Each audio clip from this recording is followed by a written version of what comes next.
গণতান্ত্রিক এবং মানবিক বাংলাদেশ গড়ে তুলতে বেগম জিয়ার আদর্শ অনুসরণ করতে হবে বলে মনে করেন বিশিষ্ট নাগরিকরা। নাগরিক শোক সভায় অংশ নিয়ে তারা বলছেন, ন্যায়ের পতাকা হাতে আজীবন লড়াই করে গেছেন বেগম জিয়া, যা সমুন্নত রাখার দায়িত্ব এখন তরুণ প্রজন্মের। এ সময় বেগম জিয়ার স্মৃতিচারণ করেন তার সহযোদ্ধারা। নাবিল জাহাঙ্গীরের রিপোর্ট, ক্যামেরায় ছিলেন উজ্জ্বল দাস।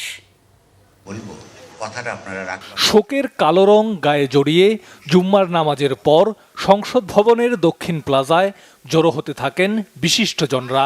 তিনবারের প্রধানমন্ত্রী বেগম জিয়া স্মরণে দলমত নির্বিশেষে নাগরিকদের শোকসভা। গণতান্ত্রিক এবং মানবিক বাংলাদেশ বিনির্মাণে বেগম জিয়ার আদর্শের চর্চা প্রজন্ম থেকে প্রজন্মের কাছে ছড়িয়ে দেওয়ার প্রত্যয় ব্যক্ত করেন সভায় অংশগ্রহণকারীরা।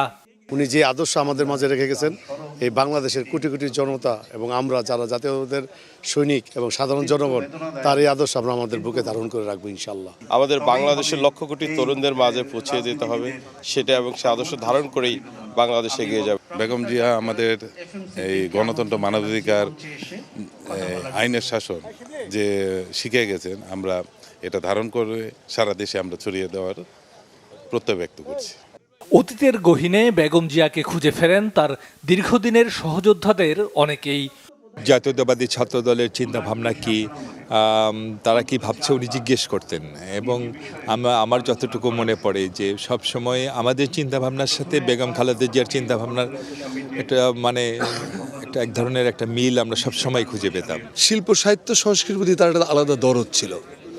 আমি একবার তাকে বলছিলাম যে ম্যাডাম, বাংলা একাডেমিতে নজরুলের বই প্রকাশ করার টাকা শেষ হয়ে গেছে, আর বই প্রকাশ করতেছে না।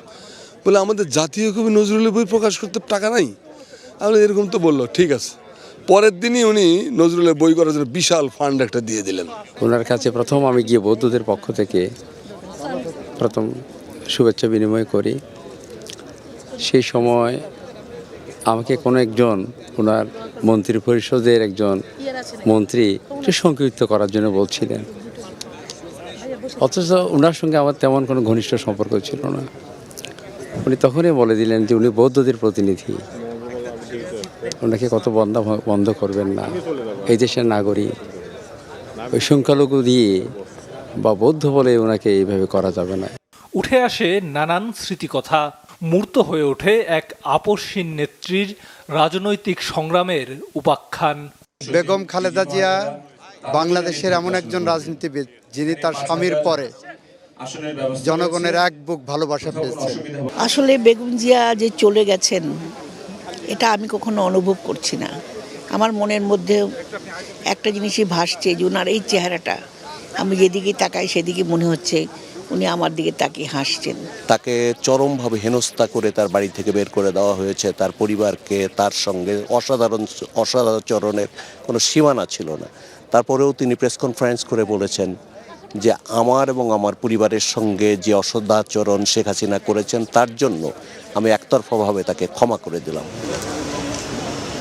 বাংলাদেশের রাজনৈতিক ইতিহাসে বেগম জিয়া ছিলেন এক মহাকাব্যের নাম, তাই তার মৃত্যুর মধ্য দিয়ে পরিসমাপ্তি হয়েছে এক মহাকালের।